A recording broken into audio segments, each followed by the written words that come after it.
Oh, hey there. Welcome. Fusion Fantasy Football. I'm Joshua, your host, and we're getting ready for the draft. NFL draft is less than a week away, so we've got a lot of things to cover. I'm going to be talking draft strategy. I'm going to be talking my ranks, positional ranks. Let's go. I'm recording a video, so if you're listening and you want to see the ranks, I'm going to be saying who I'm talking about. But if you want to see it, check it out. There should be a video on YouTube as well. And if you can't finish watching, you can always pop in the podcast and just listen. All right, so guys, let's go because there's a lot to cover before we actually get into the real draft itself. Wanted to talk about a couple things. So just a couple of reminders. Okay, so when you're approaching your drafts next week, right? And these are probably completely out of order. These are just a few bullet point thoughts that I was thinking about. Uh, just remember, first round is for running backs and quarterbacks. Second round is for wide receivers. Third round is for some running backs, tight ends. Fourth round, fifth round. That's for the high upside people. And really, most cases, as much as I like often wide receivers there, your best bet for somebody who's going to return actual production value is going to be a running back in those later rounds, the fourth, fifth round. That's where you were getting, hey, even in James Robinson last year, that's where you're going to get a guy who is going to get an opportunity because of injury or something like that to actually be relevant this year for fantasy, right? So if that's what you're looking for, that's what you want to draft. And very likely you want to flip them for something once they become anything, even if you can just trade them for a round in next year's draft earlier than where you picked that player, because they're probably not going to return to that again unless it's a unique situation like a James Robinson, obviously. But so there you go. Just remember that. Don't get too excited and be drafting and be hoping that the wide receiver you take in the fifth round is going to do much of anything. The odds are stacked against them. It's more so that a chance of a running back. So that's just a way of approaching and thinking about your rookie drafts. Another thing I want to talk about is just keep in mind that this class is it's not great. Okay, so and if you're following me on Twitter at FusionFFB, I talked about this on there a couple weeks ago. I said, we had officially, I made a tweet when we officially reached the stage in the offseason, the pre-draft offseason. That's the pessimism stage, right? Realism stage, when you don't want to trade those picks. So, look, 4 or 5 weeks ago, everyone was all hyped up, rookie fever. That was the time to trade your rookie picks away for value if you were going to do it then. Okay? You can still do it. Just wait. So that's when you wanted to do it. But about 3-4 weeks ago, especially 3 weeks ago, everyone on Twitter at least started getting critical, which is just natural because it's like we've been looking at these guys so long, we start now finding the problems. The honeymoon phase is over. We were all excited about these rookies coming in. That's the honeymoon, and then you start looking at them a little bit too closely, and you start realizing that they've got some flaws, and then we enter the pessimism phase, and everyone starts, finding problems with this guy and that guy, and picking everybody apart. So that's not a good time to be selling draft picks because people are thinking and starting to realize, oh, this, half decent wide receivers are still going to be there later in the first. I don't need to trade up to get, my guy, because my guy may not actually be that great. There's like 3 others that may be just as good, and so on. So anyway, that's, if you want to trade your draft pick, wait until your draft. Wait until after the NFL draft, and then trade before your draft starts, like right before, or after it starts, but preferably not when you're on the clock. At least try to open up. I think it's good etiquette to try and open up talks about a draft, a pick trade before you're on the clock. Don't wait till you're on the clock and then start messaging everybody. Yeah, you can make it known maybe. There's going to be always cases, and I've been in those cases. I hate it when I've been in the case where I looked like I was that guy, but I had like two different people messaging me that they were interested in the pick. And so to be polite, I waited, and then they like disappeared for hours. And I'm like, well, okay. And so everyone's like, what's the problem? Hold up, you're here. And yeah, it looks bad on you, but I think in at least one of those cases, I did make a deal. But if you can make it happen before, that's usually good etiquette. But hey, do what you got to do for your team. But just remember, like I said, we did go through that realism, pessimism phase. We're still in it right now. But even that said, it's more realism, like I said, than pessimism, because now we're really being honest with ourselves about this class, and it's not that great. It's not. There's a lot of quarterbacks. And if I know people are saying that they can't all work out, but no, they can't. But a lot of them could. There's a number of very good quarterback prospects. And so we'll probably look back on this year, and much like last year was like the big running back draft, biggest we had since maybe 2018, 17. We're going to look back at this year and think, oh, this is the quarterback year. Okay. It's not tight end year, and it's not a wide receiver year like last year, and to some extent year before, but mostly last year. So there's a number of wide receivers, but none of them are quite as exciting as everyone is hoping they would be when we were looking out a year or two ahead. When we actually got up close, we realized they were all smaller or shorter and so on and so forth, or slower, so on. So that's most of my tips for this year. Just remember the point of that is remember that they're not that great. So don't go paying equivalent cost more than you need to. What do I mean by that? So last year, the 4th and 5th running back in last year's class was better than this year's 2nd and 3rd. That makes sense? So don't go trading the 5th pick, or trading for the 5th pick, I should say, thinking you're going to get a player or running back that's as good as where you could get with that 5th pick last year. You can't. They're not as good. You should have got them last year. But there's a couple half decent, there's 3 top tier kind of guys. And we'll get into those in a little bit here. But just remember that when you're trading, because a lot of people fall into this trap. It happened in 2019. We had the Josh Jacobs, Miles Sanders, David Montgomery year. And then after that, the running backs didn't look great at all. And a lot of people were chasing guys, David Singletary and so on, right? That I didn't think were that good. And I said, sell them if you got them as soon as they look good, right? Sell them then. And I've been saying sell Devin Singletary ever since. But you don't want to make those trades. You're reaching. The other guy in that trade is getting the better end of it because they're getting an asset that's going to carry over. So if you're going to be trading for futures, I would suggest going after 2023 picks. I'm listening to Devy guys and so on, and there's a lot of good running backs, especially if you need running backs in 2023. I think next year there's going to be a lot of pessimism about next year's class as well, particularly running back.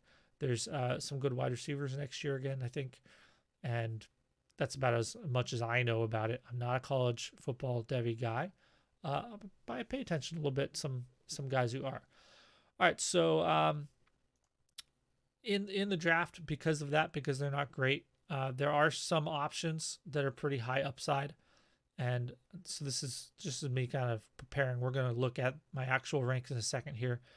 But don't chase the upside guys. My ranks are not chasing those upside guys. So you're going to see ranks that have some of these players way, way higher. You're going to see the NFL draft some of these players higher than other players at the same position and not in the order I have them. My process is trying to help you avoid the misses. Okay. So I had Henry Ruggs, wide receiver 5 last year. And honestly, he shouldn't have even been that high. But I definitely did not have him as high as others because I saw the risks. And so my ranks are trying to moderate those risks. At the same time, there are points, there are places, and this was my justification for having Ruggs where I had him, where the upside, if you squint a little bit, you can see it. And the upside at some point balances out with the cost to make it worth it. But I'm not paying too much. We have had this discussion about Kyle Pitts, very similar. The upside is fantastic, but the value has to be right. I'm not going to overpay for it. That doesn't mean I hate him, doesn't mean I think he's going to be bad. I just am not paying what other people are paying. There's going to be some other players like that. So just keep that in mind. Try to find that intersection of the risk and reward. That there is a point at which it's fine to go after the high upside guy or the guy who has a lot of red flags, but there's going to be a couple good things about him, and maybe they get the draft capital and a good situation. It's okay to chase some of those. Just don't make those your primary targets, those primary things that you're trying to get. Let the value fall to you and then take it. So, all right, we're going to get going here. So let's take a look. So look, you're going to find this on fusionffb.com. So go to fusionffb.com. Okay. Go down, go to the menu here, draft rankings, and I have 2021 rookie draft rankings. You're going to click on that. And there they are. And I also have this on here. This is just a little bit of a clip of a much larger ranking that will be coming out post-draft that has all the ranks. It'll be a spreadsheet, Google Sheets that you can copy your own. It'll have all the information here, PPR, Superflex. I'll have more off to the side here, my famous, not really famous at all, no one knows about it, Gambler, Builder, Trader ranks, where I kind of am building the rank from 3 different approaches, right? Tight end premium, and then some other details. You'll be able to see where they're actually taken in the draft, team they went to, all that information all on here. But even better here, you'll be able to sort by if it's a single quarterback, you can just go by PPR and Superflex. There you go. All right, so that's that. I'm going to be looking at this sheet right here. So let's blow this thing up and look at it closer. All right, so let's start with the quarterbacks. Might as well, right? Okay. All right, what's the time? Because we are going to fly through this, guys. Yep, let's go. Trevor Lawrence, quarterback 1. First off, I'm not a quarterback expert, but I'm going to believe a lot of the experts. And the stats show out. He's solid. He is super solid, from what I understand, because he, in this COVID 2020 year, their offense changed up a lot, missing players, and he still thrived, right? And they had to play a very different style, and he still did well with it. So that's actually a very interesting thing, almost in his favor. So some of the stats didn't look out as outlandish as his previous season, 2019, but it's very good to know that he was able to still thrive, even in a different system. So that's just adds to his flexibility and my confidence in him going into the NFL and still being good in whatever situation, good or bad, he finds himself in. Jaguars. So that's that. Quarterback 1. Quarterback 2, Justin Fields. I'm very tempted to take Justin Fields as my quarterback one for fantasy. I said it. I did not move him up because even the metrics I do have on my sheet still do have Lawrence pretty high. But Fields has, especially if he goes to certain locations, he has some real high upside for fantasy points between the running. But look, Trevor Lawrence can run too. I'm told, and there's some evidence there I can find numbers wise.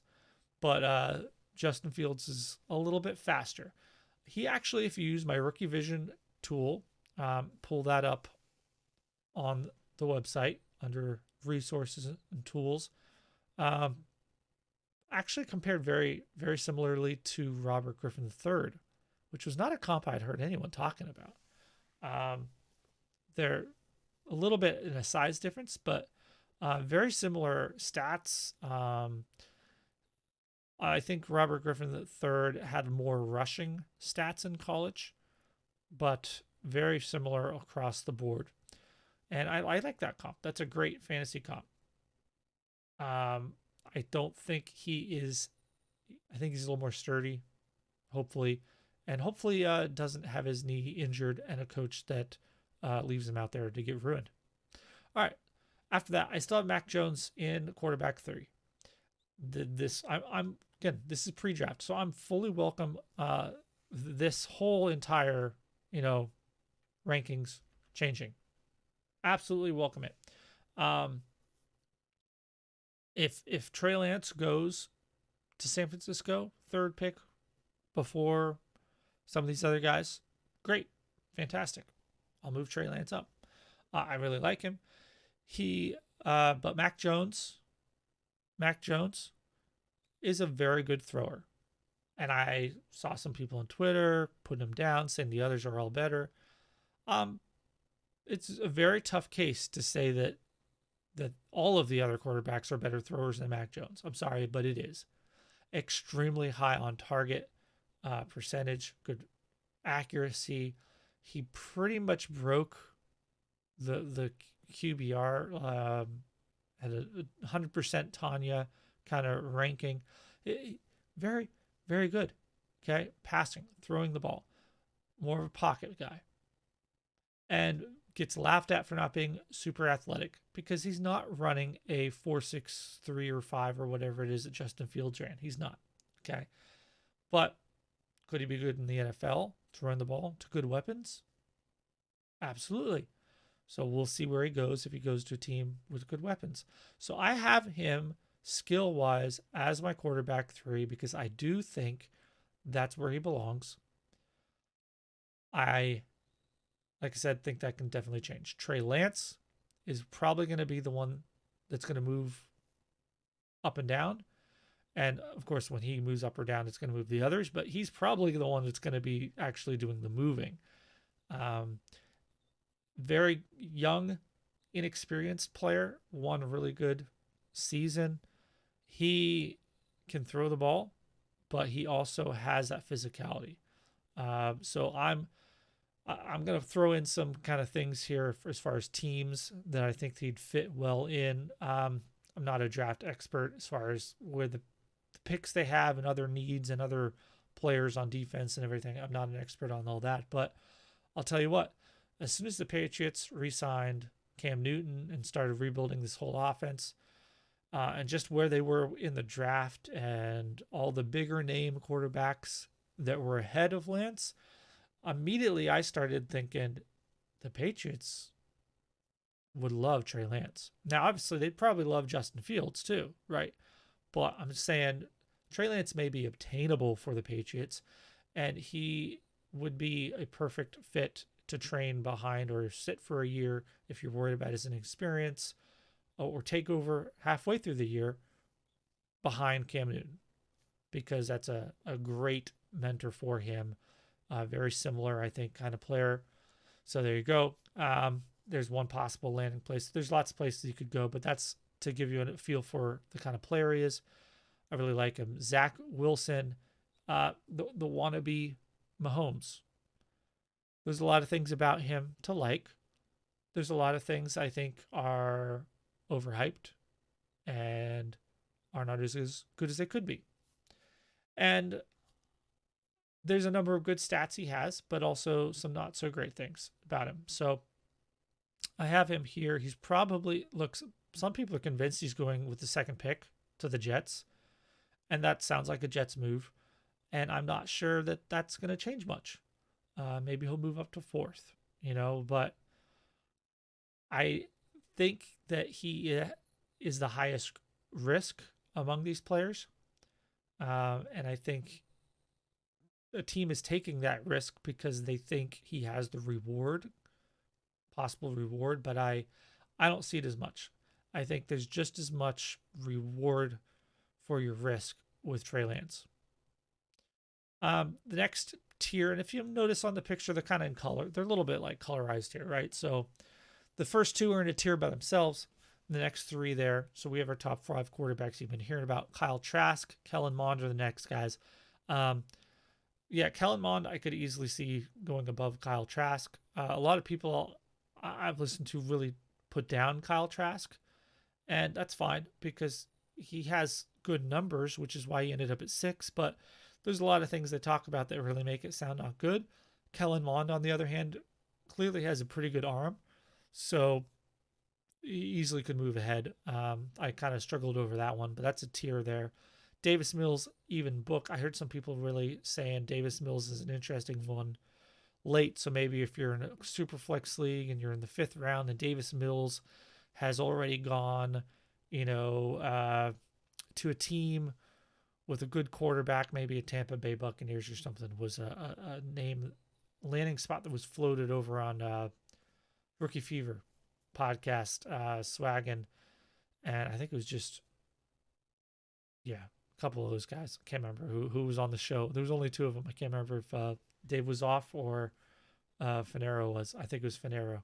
Was saying Davis Mills would be interesting for him there behind Tom Brady. Because he's a prospect. He's a project. He needs a year. And that would be a great place for him. I think Brady's planning on playing more than a year, so maybe that's not so great. But anyway, those are those guys. I only mentioned 9 here, which is probably more than need to be on this list. But they both meet thresholds that I thought were decent enough prospects to get on here. You notice I don't have a name that you'll see and hear, Jamie Newman. It just doesn't interest me, and I don't think there's that many quarterbacks that are going to be relevant taken, and so I didn't have him on here. If Jamie Newman goes in like the 2nd round, I'll probably have to find a place for him on here. For now, I don't. All right, running backs. Fun, not running backs. Okay, so Najee Harris, right? The clear, I think, alpha in this draft. Now, a lot of people think Travis Etienne has a higher ceiling and so on. I understand. You'll see they're in the same tier for me. I have a top tier of 2 running backs, not 3 like a lot of.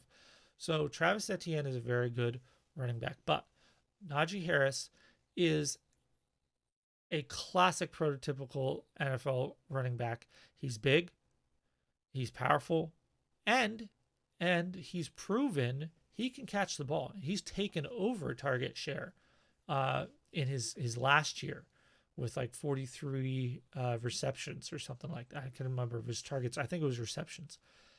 We don't really usually track targets in college, so it was probably receptions. Najee Harris, he's old is what you'll hear. And he is. He went back another year. He would have probably been my running back 4 or 5 last year. It would have been tight with him and Dobbins, I think. Dobbins was my 4 and pre-draft, I'm saying. And Clyde Edward was my 5, right? He would not have been, and still obviously is not behind ahead of Cam Akers or Swift and Jonathan Taylor. Definitely not. And now you'd have to ask yourself if he'd even be ahead of Antonio Gibson and Jonathan and James Robinson, right? So, but as far as where we were at this point last year, if he had come out with my same process, right? I can pull it up on my sheet. Same process, same scoring, same metrics. Just looking at these past 2 years combined, the 2020 and 21 class. And he would not have been above the 4th, probably the 5th. Okay.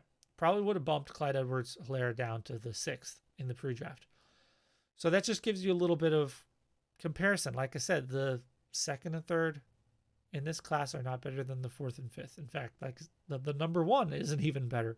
But that said, he's a solid guy. He's kind of a, I heard someone say Todd Gurley recently, and that was actually pretty interesting. He's not as fast, I don't think, as Todd Gurley, and not as young, but he's that all around solid, powerful back. Simple. So Najee Harris, very close comparison to James Conner. So James Conner, obviously, to the Steelers, would be a great landing spot for Harris. And if you checked out my running back landing spot matrix, Steelers and Falcons scored out as the top two, and they are absolutely two places that would like a Harris because he's like James Conner and he's like Todd Gurley, and we've seen both of those players in both of those places, which is just entirely coincidental. I wasn't a forced comparison in any way. And then, yeah, so the Najee Harris, any of those places, he is worth being a top pick.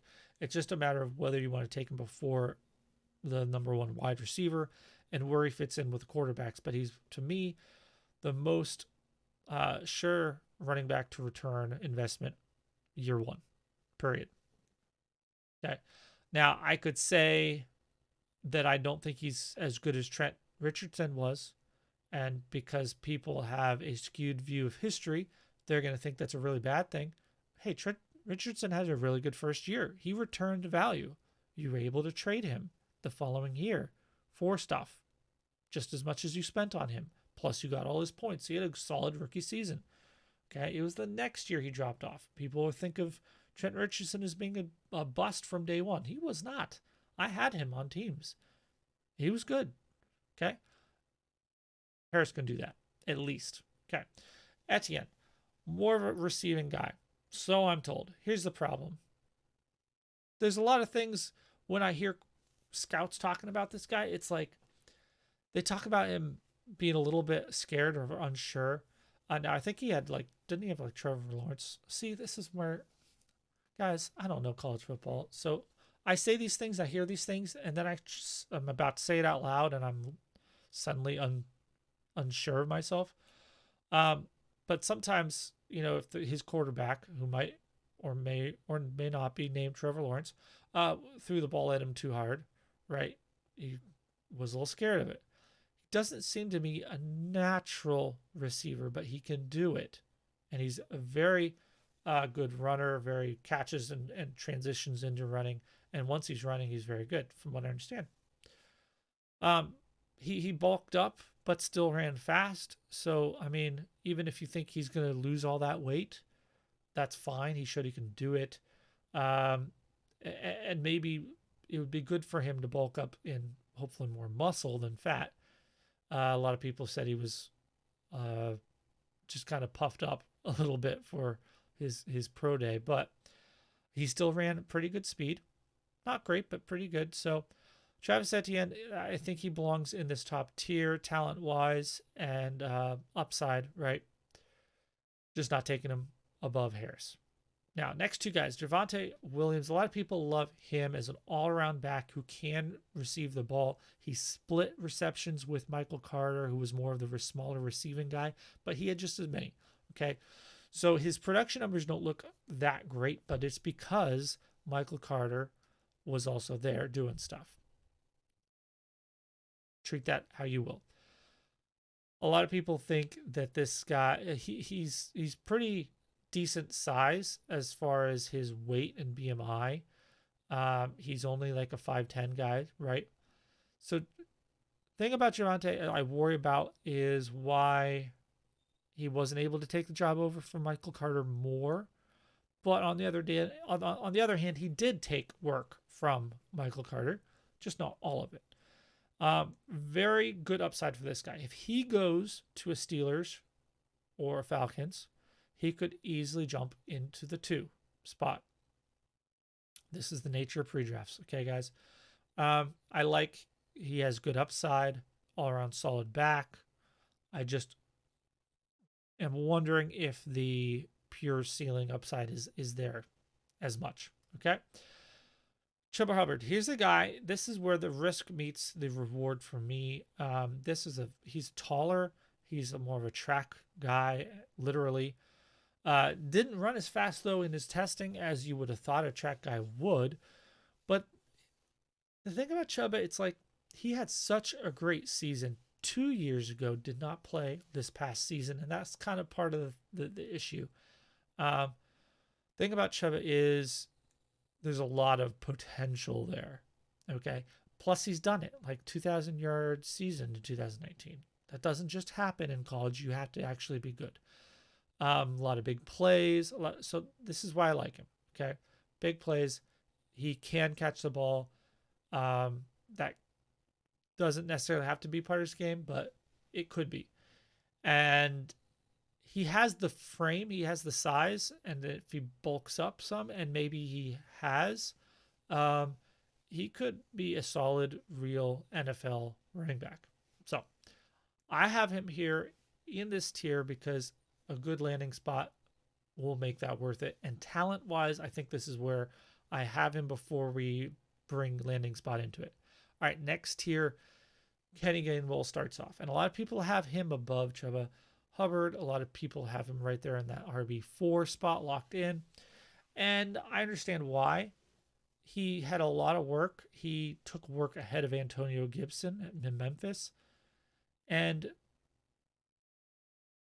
I just don't think he is an NFL size and style running back that the NFL is going to use the way that we want them to use him.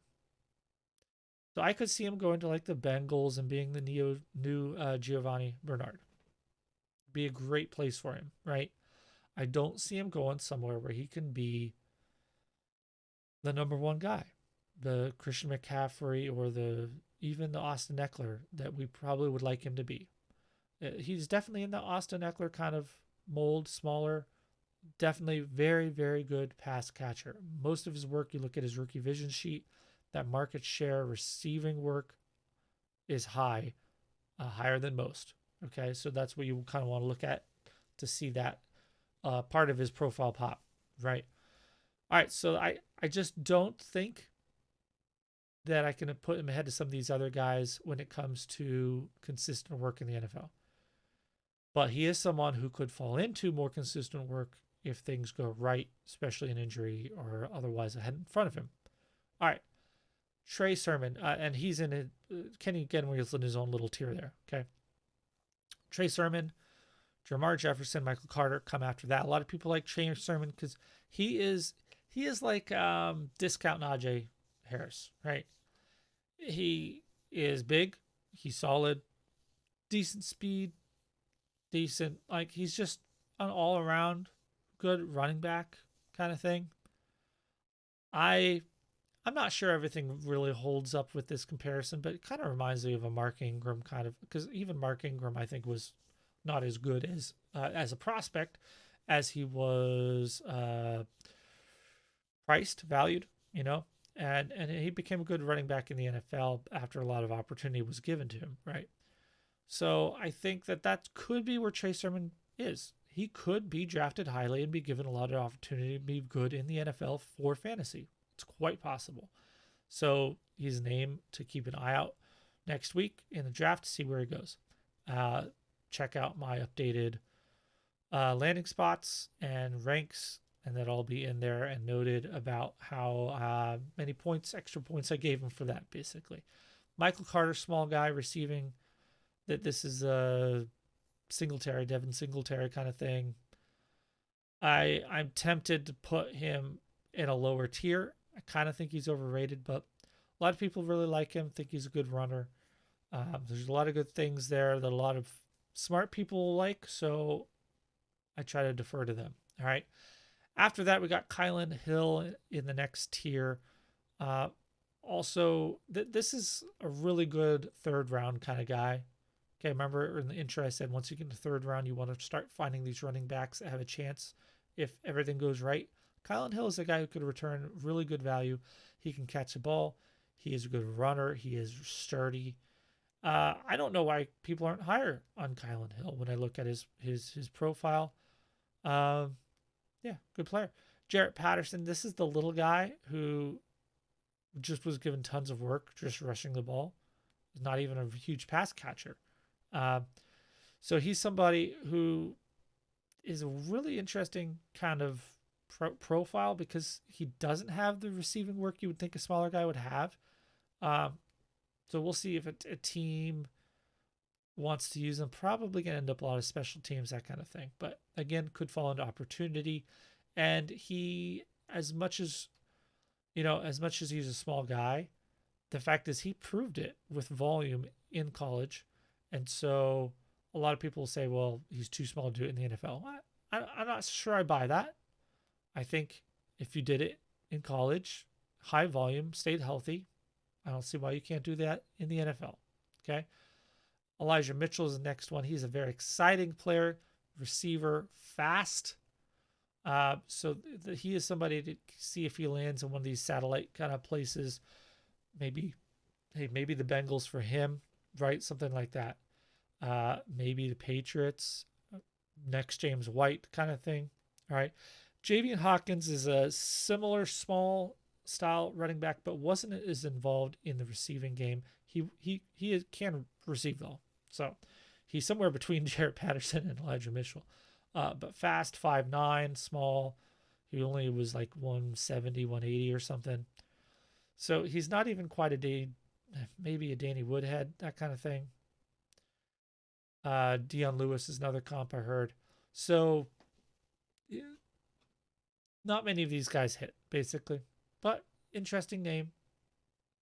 Look out for him. And then we go down to the last tier here. Puka Williams, again, small receiving back. Ramondre Stevenson is a bigger, but not that exciting back, but he can catch the ball. So this is a guy who could go somewhere. Ramondre Stevenson could go somewhere as a backup or even a bench running back, and somehow by week 12 find himself getting time because it's the NFL and zero running back. That happens, right?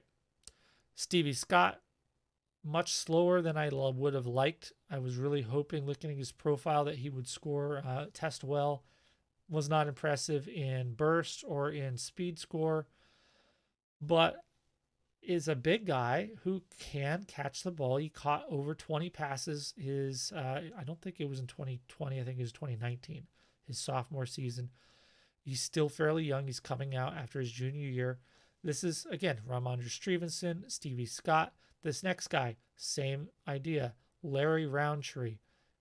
He's all-around kind of guy. He could fall into position. So you just want to know where these guys are going. Kahel Herbert is the guy that Zach Reed was thinking about when I was talking about Stevie Scott. Kahel Herbert tested actually very fast, but he's somebody who couldn't beat out, who was it? He couldn't beat out like Puka Williams and transferred out to a different college, which is what Zach Reed was thinking of about how he's very old. He's going to be like 23, 24 coming out. CJ Maribel is another one of these. Ramondre Stevenson, slow. Can catch though. Not the kind of guys that I would be chasing, but again, decent running back who can catch. I'll draft them in the 4th and 5th all the time if they have a decent landing spot, because those are the guys that can fall into work. All right. That's it for running backs. How are we doing? How are we doing on time, guys? All right. We're doing okay, considering. All right. Jamar Chase. He's my wide receiver 1 because he was incredible 2 years ago. Now, you can say that whole offense was incredible. It was. I've looked at the numbers. All 3 of those wide receivers balled out. And Burrow was the quarterback, right? Right? There's that doubt again. All right, so Jamar Chase, you're going to see a lot of comps. He's not as big as DK, but he kind of plays that kind of stretching role. Just solid production, and a lot of people think that he can do more than just what he was used as in the NFL. I have heard criticisms of him, however, saying that he can't do a lot of those other things and so on. So, but very, very high upside, and just you want to see somebody do it in college, and he did it. Simple as that. And he is as close to a unanimous number one wide receiver, or wide receiver one rank for a class as we've seen in a long time, long time. Okay. However, in that tier, the top tier, I have Rashad Bateman because I really like him. And I know he came out and tested smaller, shorter and smaller in weight than it was listed. And then people thought he came in at the 190, 6'1", 190. He did say he had been sick. He said he usually plays around 195. That's okay. His comp, as far as the ceiling, is like a Stephon Diggs.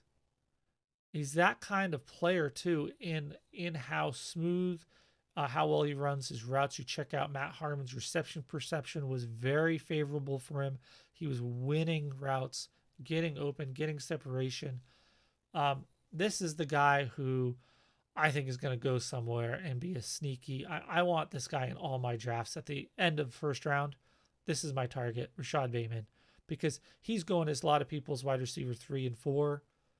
I do see him up at 2 sometimes, but there's so many other players, especially with running backs, still going ahead that Rashad Bateman still falls into like the 10th, 11th, 12th pick.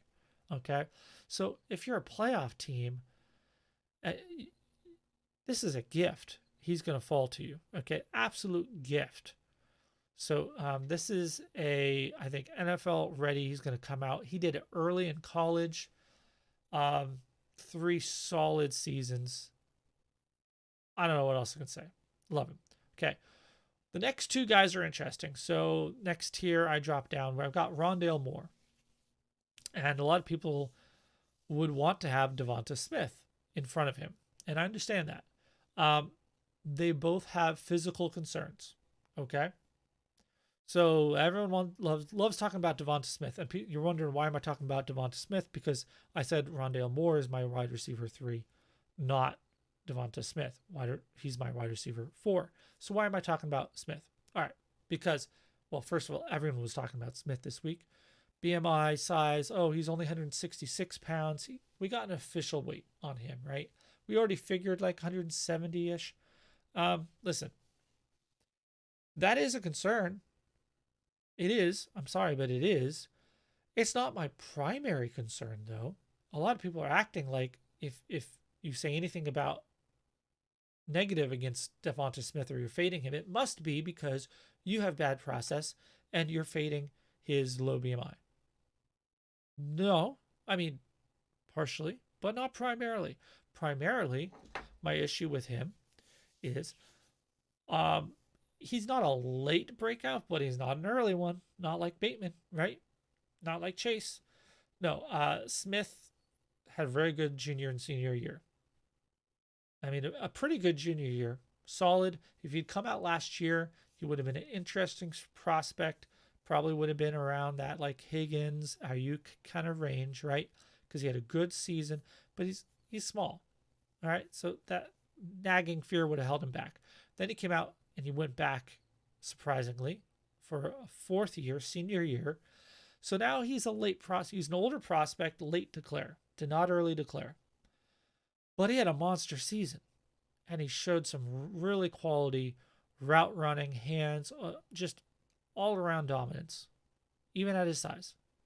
I can't deny that. I'm not denying that. He's my wide receiver 4. Okay? Now, why am I talking about that? And what does this have to do with Rondale Moore? All right? So the reason I have them ranked the way I do right now is because, to me, they both have physical concerns. Rondale Moore is 5'7", but he's a beast physically. He's like squatting hundreds and hundreds of pounds. Okay. He's built very similar kind of to Curtis Samuel kind of thing. This dude's built. All right. But he has issues physically because we look at his height and everything. And we say, well, he's not going to get used downfield. so on and so forth. Okay. Meanwhile, Devonta Smith, he was very, very thin, but he's a long guy. He has the arm span, the wingspan. He's 6 foot, or yeah, 6 foot. So what I'm trying to say is, to me, the physical profile and concerns for both of these players cancel out. I'm not concerned. Okay. Let's look at their production. And Rondale Moore had an amazing freshman season. He did it as early as you can do it. Okay. Then he struggled with injuries. From what I can tell, they're not injuries that are necessarily going to be ones that we would expect him to continue having. Okay. So with that said, clean slate coming into the NFL. I'm putting him and Smith pretty much on par when it comes to physical questions, but I'll take the early, breakout ahead of the late breakout. That's all it comes down to. Okay. Devonta Smith is still this high because what he did do was very good, but I can't put him again ahead of a guy who did it really good, really, really young. So there you go. You can't complain about Rondale Moore's size and then say that his size for Smith doesn't matter. It has to go both ways. That's it. End of that story. Except I will say I have a new nickname. I know people liked Slim Reaper for Devonta Smith. I would like to propose Strawman. The Strawman. Half because of all the Strawman arguments made by his proponents, but also because he is so light, he must be made of straw. So there you go. Strawman for Devonta Smith. All right, Elijah Moore. This guy could move up ahead of either of the other two. Really, really solid back. You heard Zach Smith on this podcast. Go back and listen to that if you're wondering about these wide receivers more. And when we get through the first couple tiers on wide receivers, I'm just going to hit on some names. I'm not going to go over each guy. We got to get going here. So Elijah Moore, really interesting player. Small, quick, very productive, and at a young age. You can't find much to complain about with him at all. So I really want to see where he goes. Imagine he goes somewhere like the Patriots. That would be fantastic. There's so many. He fits so many places. I just hope he goes somewhere where there's not already two good wide receivers ahead of him. I hope he goes somewhere where he has a chance to be the two, at least the two, and maybe even the one. And somewhere like the Patriots, especially with how they use the slot guy, right? He would be the next great slot guy in New England. Now, obviously, they don't have Tom Brady throwing it to it, so is it going to be the same? I don't know. But there you go. Especially the other talent in New England, he could be the one for sure. All right, Terrace Marshall is the last guy I have in this big tier, this big second tier. There's a lot of good things Terrace Marshall did. I've heard it said, so the criticism against him is, why didn't he do more, basically?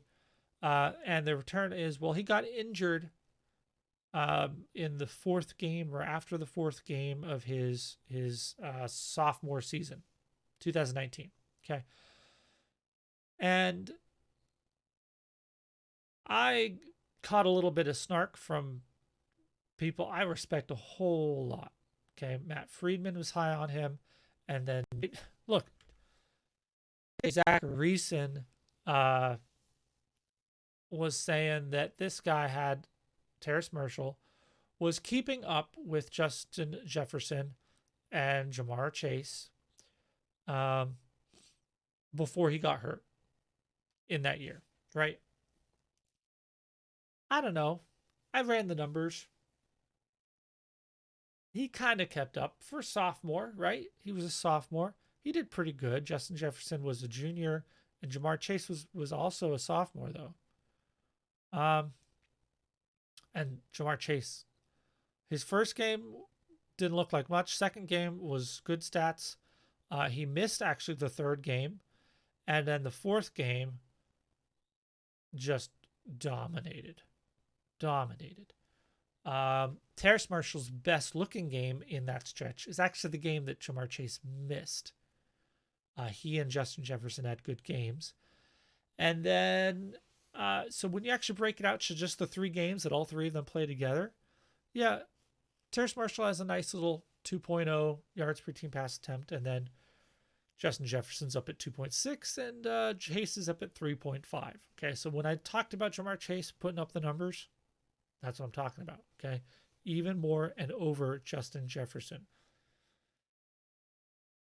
Thing about Marshall is then this past year, Jamar Chase held out, didn't play, and so it was just Terrace Marshall.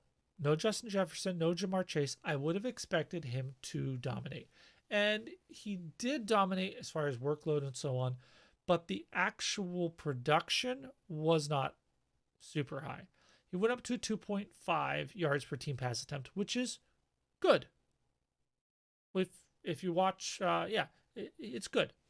Pretty good. If you just look at, pull up, the prospect database from Spaceman Dave Wright, and look at yards per team pass attempt on there and compare it, and you'll see, 2.5 is very good. But it's not wide receiver 3 in this class good, I don't think. So it's really going to depend on where he lands. If it's going to change much, he could move up a few spots, but I don't see it. He is solidly ahead of the next tier, and so that's where I have the tier break. But Terrace Marshall, he is a bigger touchdown guy, which this class doesn't have much of. And so that is an interesting thing to his credit as far as just being different. And then the next guy down that you would have to be comparable would be like Seth Williams as far as a big guy. A lot of these are just smaller, fast guys like I kind of referenced earlier. So, yeah, Terrace Marshall, end of that tier. I like him. He has upside. I don't think he and Jamar Chase probably ran as fast as the Pro Day says they ran, but whatever. He still put up good numbers. Tylan Wallace starts out the next tier. Just a number of metrics that tell me I like him, yards per team pass attempt and so on, ahead of some of the other guys in this tier. I had really liked Dyami Brown, but Tylan did move ahead of him, but they're in the same tier. So Dyami Brown, Amon-Ra St. Brown, more of a slot style guy, as you heard from Zach Reed, and very good production from him. There's not a lot. I saw an interesting tweet that had like positive and negatives reactions on Twitter and everything, and yeah, it was like really high both ways on Devonta Smith and Rondale Moore and that kind of thing.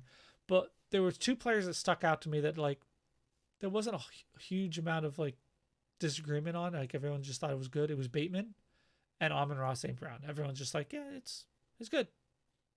There's not a ton of disagreement. He's good. All right. Now we'll get to the guy that a lot of you are like, oh my goodness, why do you have him all the way down here? Jalen Waddle. Okay, so look, Jalen Waddle could move up a lot, more than any other player possibly in this wide receiver list.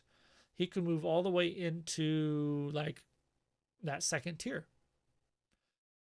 And I do think the NFL is going to draft him much higher than a lot of these other players. They might even draft him before Devonta Smith, okay? Because if anyone is that Tyreek Hill, chasing the Tyreek Hill, white whale, it's Jalen Waddle. And the problem is he got injured after about 4 games last year. And then Devonta Smith was left to his own. That enters into Devonta Smith's year because they play together, right? Alabama. So I'm not going to count that against Devonta Smith. At first, I was thinking I might, but the 2 of his best games came in games that he played with Jalen Waddle. So Smith was still doing it, right, with Waddle there. In fact, he might have had as good, if not better, season with Waddle there. Because defenses can't stop them both, kind of thing, right? So it's to Devonta Smith's credit that he was able to do it, even if defenses knew that he was the guy. On the other hand, Jalen Waddle didn't do better than Ruggs the previous year. He couldn't beat out Ruggs or Judy or Smith the year before. That's not good because that just means you're Ruggs, right? He's this fast, deep stretch guy, that and so on and so forth. I don't know what to say. I'm not going to have him. This is the intersection of upside and risk for me, and this is where it intersected for me. Wide receiver 10. I could see him moving up as high as wide receiver 6 if he's drafted high enough and to the right team. Not so much right team. I'm fading that a little bit. You have to for wide receiver. I mean, come on, AJ Brown, right? So Jalen Waddle, it's more about how high the NFL is on him. And that's going to decide how much real opportunity they give him, right? But don't forget, Nicole Hardman was also drafted high. And so I fear he's just going to become a Nicole Hardman. And Nicole Hardman became, well, what I thought Nicole Hardman would become. So, all right. That's Waddle. That's why I have him here. He did not do enough early in his career for me to justify moving him ahead of other players who did. Seth Williams, still young, bigger guy, good production, all around, good. Just a solid prospect. A lot of people are trying to figure out why he's not higher. A lot of people have him ahead of the others in this tier. And that's okay because it's a tier. You can move these guys around a little bit. They're all pretty close. Then we start the next tier. And the next tier starts with Cadarius Tony, the guy I do want to mention. He might get drafted high next week. First round even, some are saying. I think it's a mistake. Didn't do anything until his senior year. There were some injuries in there in previous seasons, but I don't know. I looked at it. He played. And he couldn't beat out guys like Van Jefferson, right? It seems to me he just got the opportunity his senior year. There wasn't a whole lot of other competition there. It was him and Kyle Pitts on the same team, right?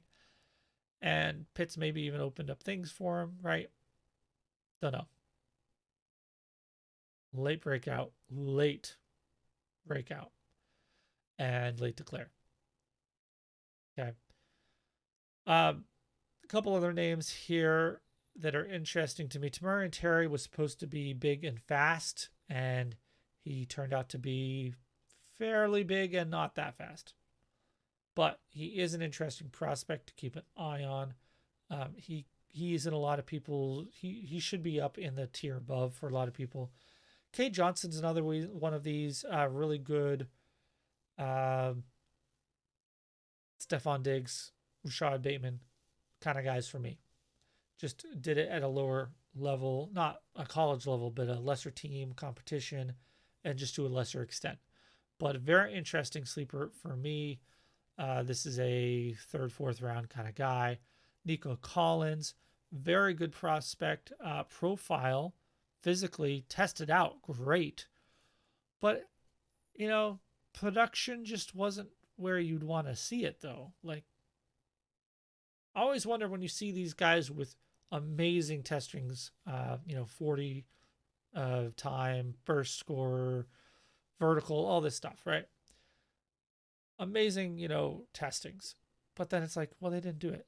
And then there's other players that have all these production numbers, but they're late and don't have numbers. I mean, we don't have a 40 time for Devonta Smith. We think he's fast, but we don't. Sometimes I think some of these guys are just workout warriors, and that may be Nico Collins. So he did what he needed to do to get testing well, but there's production concerns. Anthony Shorts, small, fast guy. There you go. Isaiah McCoy is your discount tall guy who had a lot of production, but small, thin, and did not test nearly as well or as fast as he should have to be a guy that is supposed to be a down the field threat, right? You'd think he should be fast. He didn't test fast. He was like 4.6 something. Yeah, not great. Jalen Darden, this is your Ashton Doolin of this year. High dominator rating and tons of touchdowns too in lesser competition. So there you go. Sage Surratt, all around decent prospect. And rounds out with, the throw it up in the air. I don't have names here in my last tier that a lot of other scout people have, because these were names that my model really liked. And so this, even though no one else did, I threw them in here at the end because my model liked them. And Tutu Atwell is tiny, but fast. Just wanted to say that. All right, Kyle Pitts, tight ends. It's Kyle Pitts, and that's it at the top. There's no one else in his tier. We've talked about Kyle Pitts a lot. Go back and listen to past podcast and video if you want more. Brevin Jordan. I moved him into my tight end too. Initially, I had Freiermuth based on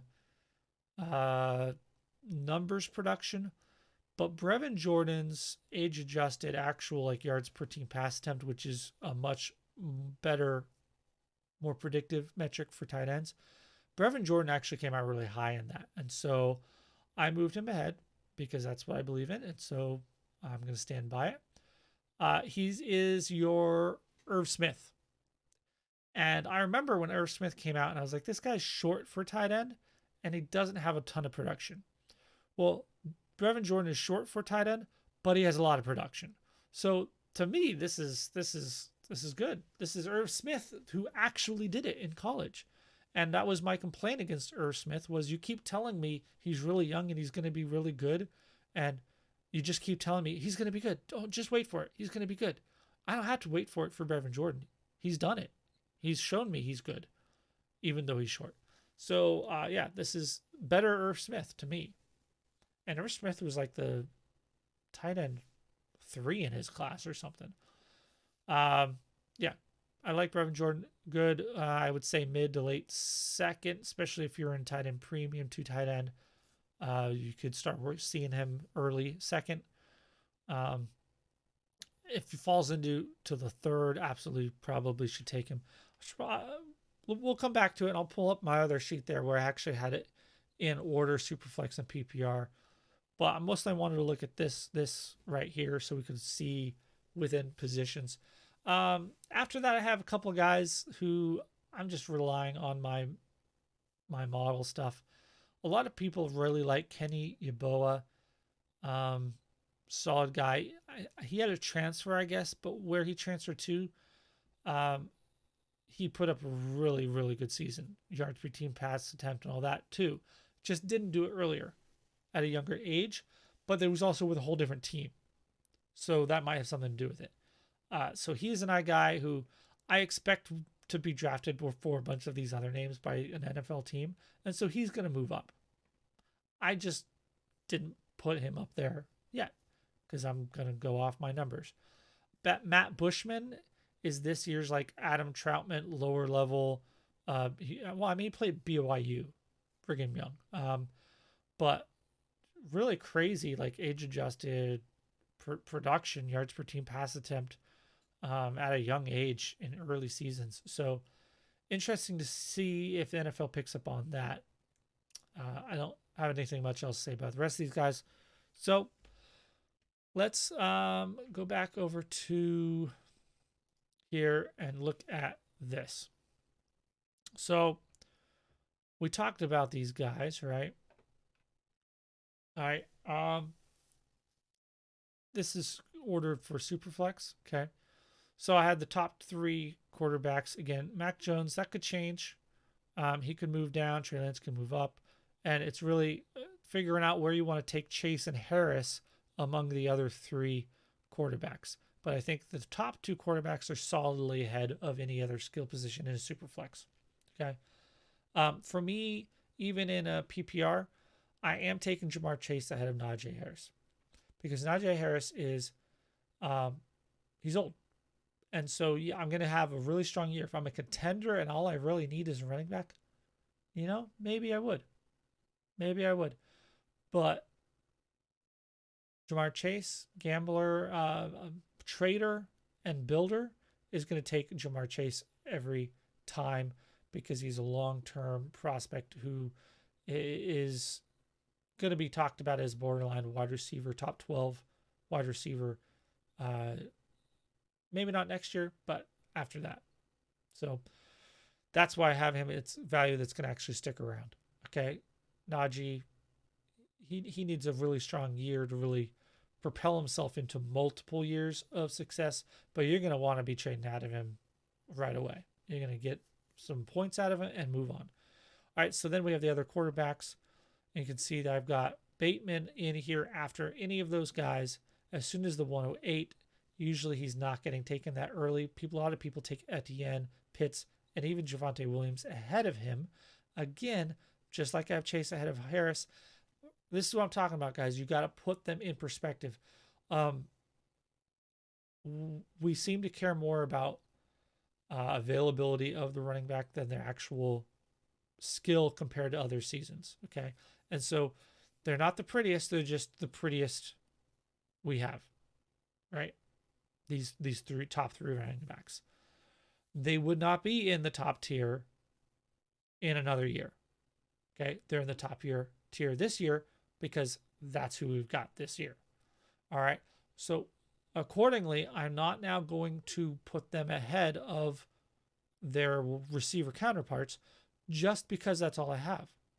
No, I'm not doing that. Okay. We weren't taking, look, were we taking Dobbins before Justin Jefferson and CeeDee Lamb? Sometimes, yeah.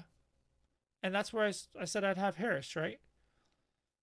But were you going to take Keyshawn Vaughn, Zach Moss before Justin Jefferson last year? I really hope not. I really hope not. And that's what you'd be doing, I think, taking those guys before Rashad Bateman. All right. Then we get down into the big tier. This is what I was saying. Round one is for quarterbacks and running backs or the very top wide receivers. And then second round is for wide receivers. Look at all the green here. I got my Chuba and Gainwell snick in here in the middle. Okay. Then you get to the end of the second. You can start thinking about those later quarterbacks, depending on landing spot.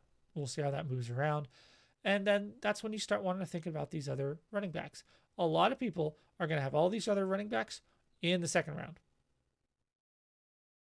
I'm not. If they fall to me in the second, in the third, I'll take them. I'm not reaching on these guys. Don't do it. Don't do it. Don't do it. Okay? All these wide receivers are going to be better. Especially this tier up here. Elijah Moore, so on. Okay? All right. And then that's where I sent Brevin Jordan. Now, if it was a tight end premium, 2 tight end, he would move into this area. Right? I'd be hard pressed to take Brevin Jordan ahead of a Seth Williams, but we'll see where everything lands out. All right. So you can start to see the third round. This is where your Kylan Hills, Elijah Mitchell, Javian Hawkins into the fourth, right? And look at the fourth. Oh, this is where the running backs are. See, it all comes together. What I was talking about before, it all comes together. All right, guys. This was a long one. We're over an hour, I think, here now. But hey, it's draft season. There you go. Hope you can break this up if you like, and hope you got through it. Hope it was interesting, informative. No, I was not talking a lot of details. I should have mentioned this at the beginning. Shoot. This is just my process, guys. I bring a lot of information together. I summarize, I synthesize, I integrate. I bring it together into one final thing. If you want transparency on how I get there, just follow me. I talk constantly about what I'm doing and what I'm thinking all the time. Am I going to share with you exactly how the sausage is made, my formulas and everything? I can. It's not proprietary. I don't care. But it's not going to be useful. Okay. And I think I've shown out in the results that my process works.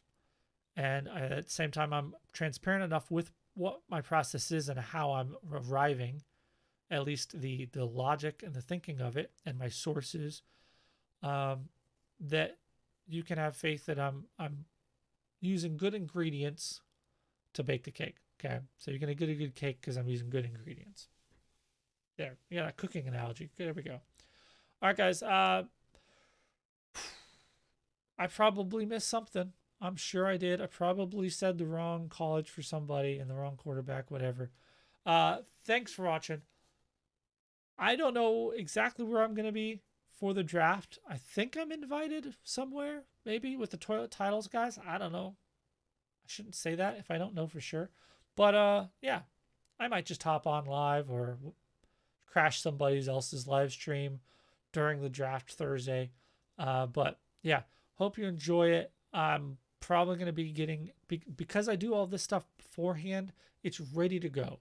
So as soon as we punch in all the results for the NFL draft, there's going to be some tweaking to get all of these nice Superflex and PPR ranks to actually, be sequential. And so I don't have like 2 13s or something, which happens when you're trying to edit it. But so keep an eye out on Twitter at FusionFFB.